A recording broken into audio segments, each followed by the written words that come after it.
With the return of Hazbin Hotel Season 2, we got the return of the big cliffhanger from Season 1, which revolved entirely around Lilith. And while this new episode seemed to just delay Lilith's story instead of actually addressing it, I thought now would be a good time to talk about what we do know and where the show might be going based on the real-life lore of Lilith. But first, I want to talk about the sponsor of today's video, Take My Muffin, which we're super excited to promote today because Take My Muffin is an actual independent animated series releasing right here on YouTube. Season 1 has been out for a few months now, and it looks like a high-quality Netflix animated series and is even more bold with its plot and scope. Just make sure you watch the first season in order, as it's all one big really connected narrative with unexpected twists. The show is about a group of friends trying to do big business startups, with each episode being about a crazy tech venture that they get into and the horrifying consequences it has for society. It has that Rick and Morty vibe, but instead of it just being sci-fi, you get an actually intelligent breakdown of how this sort of product would affect civilization. Like, what if human experiences could be sold to the masses as little muffin icons that you stick to your head, and the world became addicted to those different experiences? What's real wild though is the show takes place in a world full of magical and demonic creatures among its citizens, with our main character being a unicorn that everyone calls corny because he lost his memories. Each character's unique origin is important to the show, with the different episodes getting into the characters' backstories, including Corny's, and taking you deeper and deeper into the story instead of just guiding you linearly. Obviously no spoilers here, but the way they unravel Corny's origins over the season is absolutely wild, with all of the secrets and setups placed right in episode 1.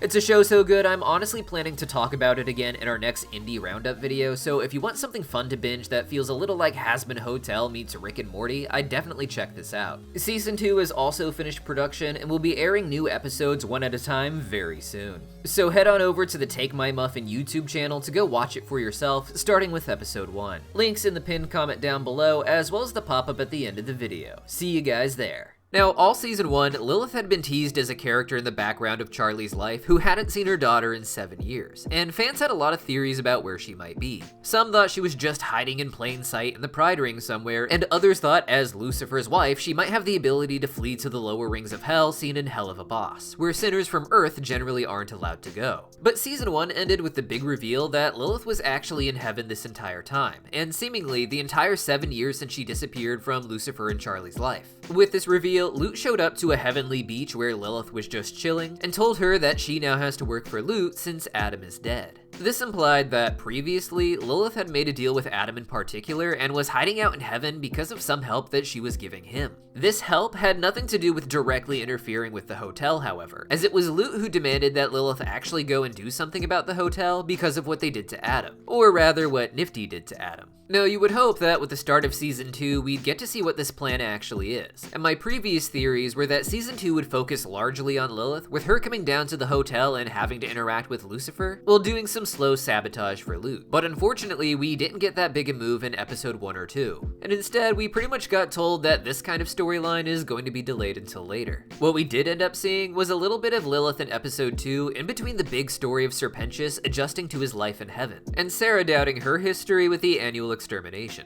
A big part of these stories was Lute, Adam's right-hand man, who clearly saw Adam as an important figure in her life, maybe even one she loved on a deeper level than she realized. The problem is that during the hearing for Serpentius, Lute was put in her place by Abel and even the Speaker of God, who very innocently but subtly sassily questions what Lute means when she says she's the one in charge of Hell's army now. And even with Abel technically being put in charge, Lute pushed for more attacks on Hell, but was told by Sarah to absolutely stop any plans to sabotage what's going on down there. With that in mind, she didn't just unready the troops for another invasion, but she also sent a message to Lilith telling her that she's off the hook for now.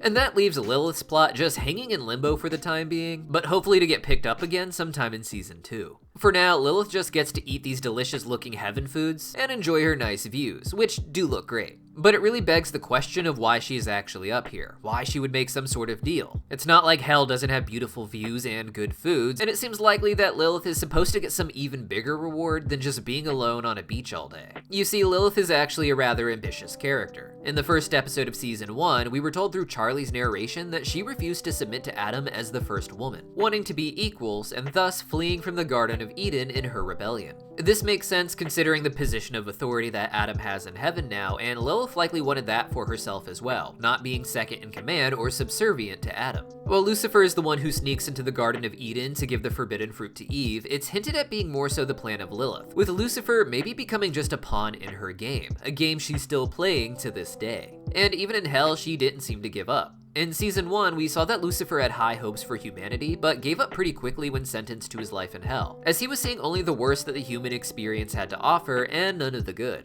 Lilith, however, is explained in Charlie's story as actually causing the sinners to rally up and make heaven grow fearful of what hell could do if they wanted to attack. She did this by singing, and for those who don't know, there was quite a bit of detail about Lilith's singing career before the Amazon series and before the pilot even. In the background of the pilot itself, you can see posters for Lilith singing, which already include the words resist on it, alluding to her music being very much about the rising up and fighting against heaven, something Vox seems to be referencing now in season 2. It's because of this that Charlie explains that she's continuing her mother's dream, at least as far as she interpreted it, by creating the Hazbin Hotel. This is to inspire the people to elevate themselves, but not to attack heaven the way that Lilith's music might have been interpreted. All of this paints Lilith as someone who really is just willing to screw over everyone else just to get higher in life. Right now, we already know she's willing to screw over her own family, Charlie and Lucifer. With Lucifer, you might think there's some excuse, like maybe Lilith never really loved him, but needed to latch onto him in order to get out of the crazy situation she was in as the first ever woman.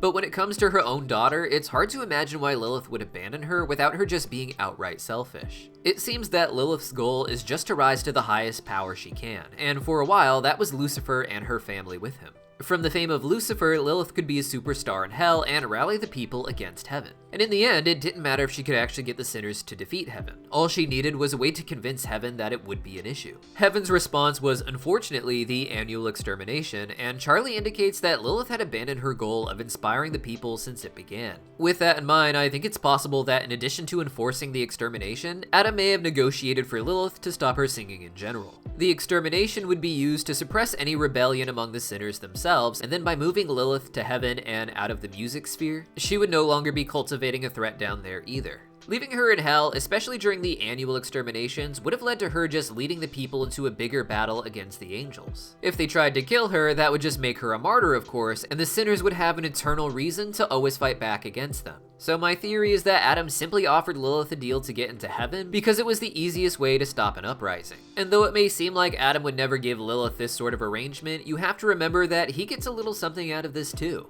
After thousands of years of being exiled from heaven and the earth, all Lilith really has now is her daughter and her husband. The husband that Adam interprets as stealing Lilith away from him. With that in mind, he wouldn't see this as a real deal, but rather a way to use Lilith's own selfish desires to punish her further, making her essentially come to heaven to spend all day alone while her family is in hell suffering. This would explain why she's tagged in to try and sabotage the hotel at the end of season 1, as if the real deal Lilith made was about making sure uprisings didn't happen, she may have been required to go down to hell if she needed to in order to use her role of power to maintain heaven's status quo. For now, that just meant ignoring her husband and daughter while chilling on the beach, it seems. But with Sarah telling Lute to not interfere in hell, it would seem that all she has to do now is sit on this beach and ignore the calls from her family. And we can see that the only calls that she's ignoring come from Charlie and Lucifer, so it's not like there's someone else in hell that she's just been avoiding, assuming anyone else even has her number. And fun note, the back of her phone has a really cool design referencing the tree of knowledge of good and evil. What's really interesting is that we can also see their text message history, with Lilith seemingly vanishing unceremoniously and not looking at Charlie's messages since she opened the hotel. Lucifer, meanwhile, has called Lilith hundreds of times, and the first message in their long unread history is him saying, "Hey honey, so," in a really drawn out way.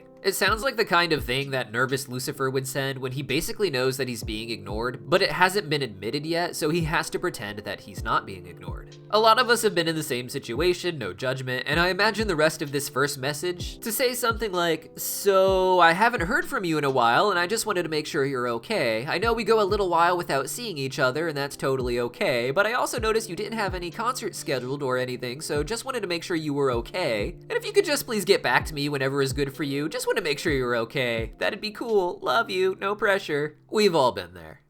Anyways, this is just the first of many attempts for Lucifer to reach out, and damn, it really adds some emotion to the season 1 scene where he's alone in his room and just doing nothing while waiting for someone in his life to finally respond to him. For Lilith, she probably won't be getting back to him anytime soon, and if she does touch down in the Hazbin hotel to shake things up, it will probably be without any notice, and I think she's more likely to talk directly to Charlie without much concern for Lucifer. At least that's my theory. Now, as far as more Lilith lore goes, make sure you subscribe as we have more videos coming this week and next week that you definitely don't want to miss. And until then, you can go watch Take My Muffin. I can't express enough how much the show stuck with me after first watching it, and I'm pretty serious about doing some follow-up video about its themes in the indie wrap-up later this year. So do your best to make it to the end of season 1. The twist there was crazy, and it set up some even bigger twists down the road.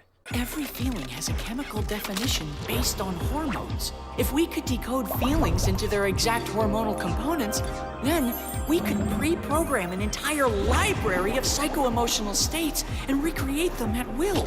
We simply need to generate the hormones corresponding with the desired feeling. And since all hormones consist of only nitrogen, oxygen, hydrogen, and carbon, the whole process could be done by a special smart bracelet containing these 4 elements. A hormonal nano equalizer.